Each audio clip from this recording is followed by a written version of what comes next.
ಆಗಿದೆ. ಈ ಒಂದು ಲಾಡ್ಜ್ ನಲ್ಲಿಯೇ ಏನೋ ಮೃತ ಸಲೀಂ ಅವರು ವಾಸವನ್ನ ಮಾಡ್ತಾ ಇದ್ರು ಅಂತ ಹೇಳಿ ಗೊತ್ತಾಗ್ತಾ ಇರುವಂತದ್ದು. ಕಳೆದ ಈಗಾಗಲೇ ಏನೋ 15 ದಿನಗಳಿಂದಲೂ ಕೂಡ ಸಲೀಂ ಇದೇ ಒಂದು ಲಾಡ್ಜ್ ನಲ್ಲಿ ವಾಸವನ್ನ ಮಾಡ್ತಾ ಇದ್ರು. ಜೊತೆಗೆ ದೃಶ್ಯ ಗಮನಿಸ್ತಾ ಇರಬಹುದು, ಪ್ರತಿನಿತ್ಯವೂ ಕೂಡ ಅಂದ್ರೆ ಈ ಲಾಡ್ಜ್ ನಲ್ಲಿ ಬಹುತೇಕ ವಾಸ ಮಾಡೋರೆಲ್ಲರೂ ಕೂಡ ಬಿಹಾರ ಇರಬಹುದು, ಉತ್ತರ ಪ್ರದೇಶ ಬಂದಿರುವಂತಹ ಕೂಲಿಯನ್ನ ಮಾಡಿ ಜೀವನ ನಡೆಸುವಂತಹ ಅವರು ಕೂಡ ಈ ಒಂದು ಸ್ಥಳದಲ್ಲಿ ವಾಸವನ್ನ ಮಾಡ್ತಾ ಇರುವಂತದ್ದು. ಈ ಒಂದು ಸೈಕಲ್ ನೋಡ್ತಾ ಇದ್ರಲ್ಲ, ಇದೇ ಸೈಕಲ್ಗೆ ಅವರು ಏನೋ ಹೀಲಿಯಂ ತುಂಬಿದಂತಹ ಸಿಲಿಂಡರ್ ನ ತುಂಬಿಕೊಂಡು ಪ್ರತಿನಿತ್ಯ ವ್ಯಾಪಾರವನ್ನ ಮಾಡ್ತಾ ಇದ್ರು. ನಿನ್ನೆ ಕೂಡ ಸ್ಫೋಟ ಆದಂತಹ ಸಂದರ್ಭದಲ್ಲಿ ಒಂದು ಸೈಕಲ್ ಕೂಡ ಸಿಕ್ಕಿತ್ತು. ಆ ಸೈಕಲ್ ಸಂಪೂರ್ಣವಾಗಿ ನುಜ್ಜುಗುಜ್ಜಾಗಿತ್ತು. ಸೊ ಹೀಗಾಗಿ ಇವತ್ತು ಯಾರು ಕೂಡ ವ್ಯಾಪಾರಕ್ಕೆ ತೆರಳಿಲ್ಲ. ಸೊ ಹೀಗಾಗಿ ಇದೇ ಒಂದು ಲಾಡ್ಜ್ ನಲ್ಲಿ 3 ಸೈಕಲ್ ಕೂಡ ನಿಂತಿರುವಂತದ್ದು. ಜೊತೆಗೆ ಶರೀಫ್ ಲಾಡ್ಜ್ ಅಂತ ಅಂದ್ರೆ ಇಲ್ಲಿ ವಾಸ ಮಾಡುವಂತಹ ಪ್ರತಿಯೊಬ್ಬರು ಕೂಡ ಉತ್ತರ ಪ್ರದೇಶ ಇರಬಹುದು, ಬಿಹಾರ ಇರಬಹುದು, ಅಲ್ಲಿ ಬಂದಿರುವಂತಹ ಎಲ್ಲರೂ ಕೂಡ ಇಲ್ಲಿ ವಾಸ ಮಾಡ್ತಾ ಇರುವಂತದ್ದು. ಅಂದ್ರೆ ವಾರಕ್ಕೆ ಒಂದು ಬಾರಿ ಇಲ್ಲಿ ದುಡ್ಡನ್ನ ಇಸ್ಕೊತಾರೆ, ಮತ್ತೆ ಕಡಿಮೆ ದುಡ್ಡು ಈ ಒಂದು ಲಾಡ್ಜ್ ನಲ್ಲಿ ಇದೆ ಅಂತ ಹೇಳಿ ಗೊತ್ತಾಗ್ತದೆ. ಸೊ ಹೀಗಾಗಿ ಈ ಒಂದು ಲಾಡ್ಜ್ ನಲ್ಲೂ ಕೂಡ ಒಂದಷ್ಟು ಸಿಸಿಟಿವಿ ಫುಟೇಜ್ ಗಳು ಹಾಕಿದ್ದಾರೆ. ಯಾರು ಬರ್ತಾರೆ, ಯಾರು ಹೋಗ್ತಾರೆ ಎಲ್ಲವನ್ನೂ ಕೂಡ ಗಮನಿಸೋದಕ್ಕೆ ಪೊಲೀಸರು ಒಂದಷ್ಟು ಈಗಾಗಲೇ ಒಂದಿಬ್ಬರು ಪೊಲೀಸರು ಕೂಡ ನಿಯೋಜನೆ ಮಾಡಿದ್ದಾರೆ. ಸಿಸಿಟಿವಿ ಫುಟೇಜ್ ಇದೆ. ಸೊ ಹೀಗಾಗಿ ಪೊಲೀಸರು ಎಲ್ಲಾ ಆಯಾಮಗಳಲ್ಲೂ ಈಗಾಗಲೇ ಸಿಸಿಟಿವಿ ಫುಟೇಜ್ ಆಧಾರದ ಮೇಲೆ ಸಲೀಂ ನಿನ್ನೆ ಎಷ್ಟು ಗಂಟೆಗೆ ಈ ಒಂದು ಲಾಡ್ಜ್ ಇಂದ ಹೊರಟಿದ್ರು, ಜೊತೆಗೆ ಕಳೆದ 15 ದಿನಗಳಿಂದ ಎಲ್ಲಿಗೆಲ್ಲ ಅಷ್ಟೊತ್ತಿಗೆ ಲಾಡ್ಜ್ ಎಲ್ಲ ಹೊರಡ್ತಾ ಇದ್ರು, ಇದರ ಬಗ್ಗೆ ಪೊಲೀಸರು ಒಂದಷ್ಟು ತನಿಖೆ ನಡೆಸ್ತಾ ಇದ್ದಾರೆ. ಯಾಕಂದ್ರೆ ಸಿಸಿಟಿವಿ ಫುಟೇಜ್ ಕೂಡ ಬಹಳ ಪ್ರಾಮುಖ್ಯತೆ ಪಡ್ಕೊಳ್ತಾ ಹೋಗುತ್ತೆ. ಜೊತೆಗೆ ಅರಮನೆಯ ಸುತ್ತಲೂ ಕೂಡ ಸಾಕಷ್ಟು ಸಿಸಿಟಿವಿ ಕ್ಯಾಮೆರಾಗಳಿದೆ. ಅಲ್ಲೂ ಕೂಡ ಪೊಲೀಸರು ಎಲ್ಲಾ ಸಿಸಿಟಿವಿಗಳು ಫುಟೇಜ್ಗಳು ವಶಕ್ಕೆ ಪಡುವಂತಹ ಕೆಲಸವನ್ನು ಮಾಡ್ತಾ ಇದ್ದಾರೆ. ಜೊತೆಗೆ ಸುತ್ತಲೂ ನೋಡ್ತಾ ಇರಬಹುದು, ಇದೇ ಒಂದು ಲಾಡ್ಜ್ ನಲ್ಲಿ ಕೂಲಿಯನ್ನ ಮಾಡಿ ಜೀವನ ನಡೆಸುವಂತಹ ಪ್ರತಿಯೊಬ್ಬ ಕಾರ್ಮಿಕರು ಕೂಡ ಕಡಿಮೆ ದುಡ್ಡು ಅವರ ಕಾರಣಕ್ಕೆ ಇದೇ ಒಂದು ಲಾಡ್ಜ್ ನಲ್ಲಿ ಉಳ್ಕೊಂಡಿದ್ರು ಅನ್ನುವಂಥದ್ದು ಈಗ ಪ್ರಾಥಮಿಕ ಹಂತದಲ್ಲಿ ಗೊತ್ತಾಗ್ತಾ ಇರುವಂತದ್ದು. ಸೊ ಹೀಗಾಗಿ ಶರೀಫ್ ಲಾಡ್ಜ್ ಏನಿದೆ ಕಳೆದ 15 ದಿನಗಳಿಂದಲೂ ಕೂಡ ಇದೇ ಒಂದು ಲಾಡ್ಜ್ ನಲ್ಲಿ ಸಲೀಂ ಅವರು ಮತ್ತೆ ಸಂಪರ್ಕ ಮಾಡ್ತೀನಿ. ಹಾಗೆ ಸಂಪರ್ಕದಲ್ಲಿ ಮತ್ತೊಂದು ಬ್ರೇಕಿಂಗ್ ಅಪ್ಡೇಟ್ ಈಗ ಲಭ್ಯವಾಗ್ತಾ ಇದೆ. ದೆಹಲಿ ಮಾದರಿಯಲ್ಲಿ ಸ್ಫೋಟಕ್ಕೆ ಪ್ಲಾನ್ ನಡೀತಾ, ಹಾಗಾದ್ರೆ ಟಾರ್ಗೆಟ್ ಆಯ್ತಾ ಮೈಸೂರಿನ ಅರಮನೆ ಟಾರ್ಗೆಟ್ ಮಾಡಿದ್ರ? ಈ ಅರಮನೆ ಬಳಿ ನಡೆದಂತ ಬ್ಲಾಸ್ಟ್ ನ ವಿಚಾರವಾಗಿ ತನಿಖೆ ಚುರುಕುಗೊಂಡಿದೆ. ಬಲೂನ್ ಮಾರಾಟದ ವೇಷದಲ್ಲಿ ಸ್ಫೋಟಕ್ಕೆ ಸಂಚನ್ನು ರೂಪಿಸಲಾಗಿತ್ತ. ಹಾಗಾದ್ರೆ ಸಲೀಂ ಯಾರು? ಸಲೀಂಗೆ ಇಲ್ಲಿಗೆ ಬರೋದಕ್ಕೆ ಪ್ರೇರಣೆ ಕೊಟ್ಟವರು ಯಾರು? ಆತನ ಜೊತೆಲಿರುವಂತ ನಂಟು ಯಾರೊಂದಿಗೆ? ಹಲವು ಅನುಮಾನಗಳು ಹುಟ್ಟಿಕೊಳ್ತಾ ಇದೆ. ಇದೆಲ್ಲದರ ಬಗ್ಗೆ ಕೂಡ ತನಿಖೆ ಆಗ್ತಾ ಇದೆ. ಜಯಮಾರ್ತಾಂಡ ಗೇಟ್ ಬಳಿ ಬಲೂನ್ ಮಾರಾಟ ಮಾಡಿದ್ದು ಯಾಕೆ ಅನ್ನೋದೇ ಅನುಮಾನ. ಈಗ ಅಲ್ಲಿ ಮಾರಾಟ ಮಾಡೋದಕ್ಕೆ ಅವಕಾಶ ಇಲ್ಲ. ಆದ್ರೆ ನಿನ್ನೆ ಮೊದಲ ಬಾರಿಗೆ ಬಲೂನ್ ಮಾರಾಟ ಮಾಡಿದ್ದಾನೆ ಅಂತ.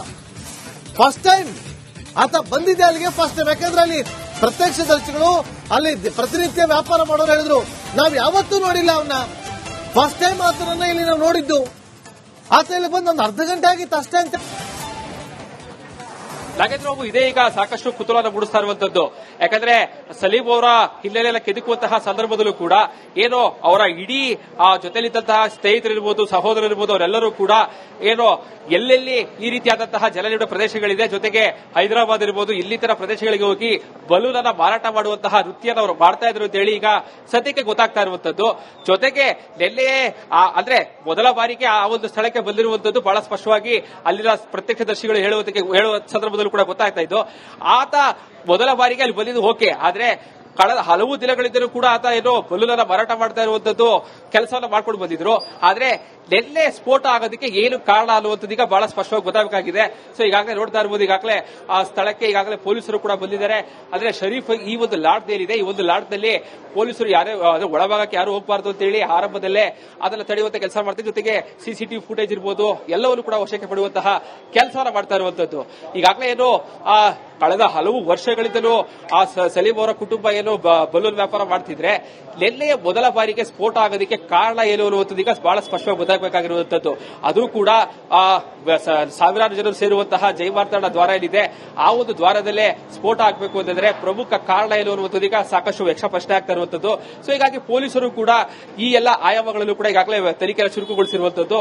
ಜೊತೆಗೆ ಈಗಾಗಲೇ ಏನು ಎಲ್ಲೇ ಕೂಡ ಈಗ ಮೈಸೂರಿಗೆ ಬರ್ತಾ ಇರೋ ಕಾರಣಕ್ಕಾಗಿ ಆ ಸ್ಯಾಂಪಲ್ಸ್ಗಳಿರ್ಬೋದು, ಜೊತೆಗೆ ಕೇವಲ ಹೀಲಿಯಂ ಸ್ಫೋಟ ಆಗಿದೆಯಾ, ಅದ್ರ ಜೊತೆಗೆ ಇಲ್ಲೇನ ಬಳಸಿದ್ದಾರಾ, ಇದರ ಬಗ್ಗೆ ಒಂದಷ್ಟು ಕೂಲಂಕುಷವಾಗಿ ಒಂದಷ್ಟು ತನಿಖೆ ಕೂಡ ನಡೀಬೇಕಾಗಿದೆ.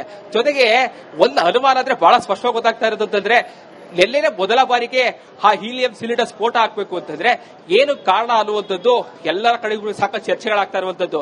ಮೂಲತಃ ಅವರು ಬಲೂನು ವ್ಯಾಪಾರವನ್ನು ಮಾಡುವಂತಹ ಕುಟುಂಬ ಆಗಿರೋ ಕಾರಣಕ್ಕಾಗಿ ಏಕಾಏಕಿ ಬ್ಲಾಸ್ಟ್ ಆಗೋದಕ್ಕೆ ಏನು ಕಾರಣ, ಜೊತೆಗೆ ಉತ್ತರ ಪ್ರದೇಶ ಬರುವಂತಹ ಸಂದರ್ಭದಲ್ಲೂ ಕೂಡ ಯಾರೆಲ್ಲ ಅವ್ರ ಜೊತೆಗೆ ಬಂದಿದ್ರು ಅವ್ರು ನಿಜವಾಗ್ಲೂ ಕೂಡ ಅವರ ಸಹೋದರರ ಅಥವಾ ಅವರ ಫ್ಯಾಮಿಲಿಯವರ ಅಥವಾ ಅವರ ಬೇರೆ ಬೇರೆ ಕಡೆಯಿಂದ ಇಲ್ಲಿಗೆ ಬಂದಿದ್ರ, ಇದರ ಬಗ್ಗೆ ಪೊಲೀಸರು ಕೂಡ ಒಂದಷ್ಟು ತನಿಖೆಯನ್ನ ಮಾಡಿ ಒಂದಷ್ಟು ರಿಸಲ್ಟ್ ಅನ್ನ ಕಂಡುಕೊಳ್ಳಕ್ಕೆ ಮುಂದಾಗ್ತಾ ಇದ್ದಾರೆ. ಯಾಕಂತಂದ್ರೆ ಸ್ಫೋಟದ ಬಗ್ಗೆ ಸಾಕಷ್ಟು ದೊಡ್ಡ ತನಿಖೆ ಏನು, ಮೈಸೂರು ಅರಮನೆ ಅಂತಂದ್ರೆ ಎಲ್ಲೋ ಒಂದು ಕಡೆ ಸಾಕಷ್ಟು ಭದ್ರತೆ ಇರುವಂತಹ ಜಾಗ ಆಗಿರುತ್ತೆ.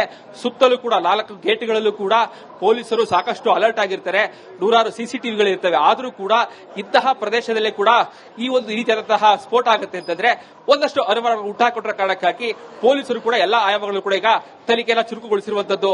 ನಾಗೇಂದ್ರ ಬಾಬು. ಓಕೆ ವಿನೋದ್, ಈಗ ಎನ್ಐಎ ತನಿಖಾ ತಂಡ ಎಷ್ಟೊತ್ತಿಗೆ ಬರಬಹುದು? ಎನ್ಐಎ ತನಿಖಾ ತಂಡ ಯಾವ ರೀತಿಯಾಗಿ ಮಾಹಿತಿಯನ್ನ ಕಲೆ ಹಾಕುತ್ತೆ, ಪರಿಶೀಲನೆ ಹೇಗೆ ನಡೆಸುತ್ತೆ?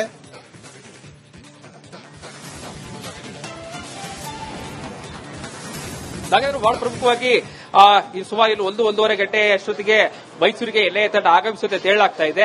ಜೊತೆಗೆ ನಿನ್ನೆ ಸ್ಫೋಟವಾದಂತಹ ಸ್ಥಳದಲ್ಲಿ ಸಿಕ್ಕಿರುವಂತಹ ಕೆಲ ಸ್ಯಾಂಪಲ್ಸ್ಗಳೇನಿದೆ, ಸಿಲಿಂಡರ್ಸ್ ಮಾದರಿ ಇರಬಹುದು, ಜೊತೆಗೆ ಸೈಕಲ್ ಸಂದರ್ಭದಲ್ಲಿ ಒಂದಷ್ಟು ಚೀಲಗಳು ದೊರಕಿತ್ತು.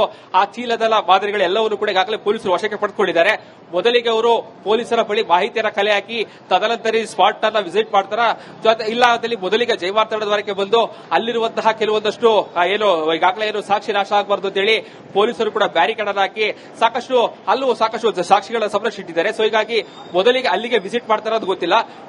ಮೈಸೂರಿಗೆ ಬಂದ ತಕ್ಷಣದಲ್ಲಿ ಒಂದಷ್ಟು ಮಾಹಿತಿಯನ್ನು ಕೂಡ ಕಲೆ ಹಾಕ್ತಾರೆ. ತದನಂತರದಲ್ಲಿ ನೇರವಾಗಿ ಅವರು ಸಲೀಮನ ಅವರ ಅಂದ್ರೆ ಪೂರ್ವಾಪರದ ಬಗ್ಗೆ ಕೂಡ ಈಗಾಗಲೇ ಪೊಲೀಸರು ತನಿಖೆಯನ್ನು ಚುರುಕುಗೊಳಿಸಿರೋ ಕಾರಣಕ್ಕಾಗಿ ಎನ್ಐಎ ಬರ್ತಾ ಇದೆ ಅನ್ನೋ ಕಾರಣಕ್ಕಾಗಿ ಈ ಒಂದು ಪ್ರಕರಣದ ತಿರುವು ಬೇರೆ ರೀತಿಯಾಗಿ ಪಡೆದುಕೊಳ್ತಾ ಇದೆ.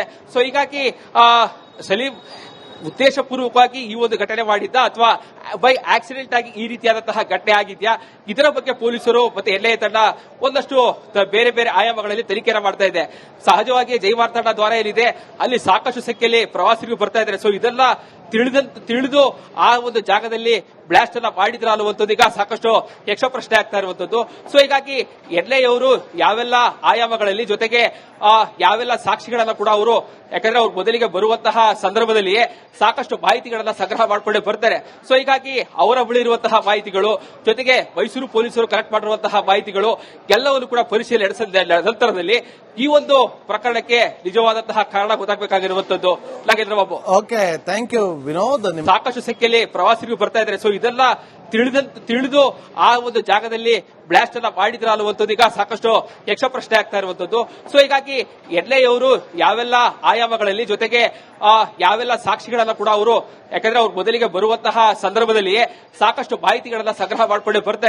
ಸೊ ಹೀಗಾಗಿ ಅವರ ಬಳಿ ಇರುವಂತಹ ಮಾಹಿತಿಗಳು ಜೊತೆಗೆ ಮೈಸೂರು ಪೊಲೀಸರು ಕಲೆಕ್ಟ್ ಮಾಡಿರುವಂತಹ ಮಾಹಿತಿಗಳು ಎಲ್ಲವನ್ನು ಕೂಡ ಪರಿಶೀಲನೆ ನಡೆಸಿದ ನಂತರದಲ್ಲಿ ಈ ಒಂದು ಪ್ರಕರಣಕ್ಕೆ ನಿಜವಾದಂತಹ ಕಾರಣ ಗೊತ್ತಾಗಬೇಕಾಗಿರುವಂತದ್ದು. Nagendra Babu. Okay, thank you Vinod.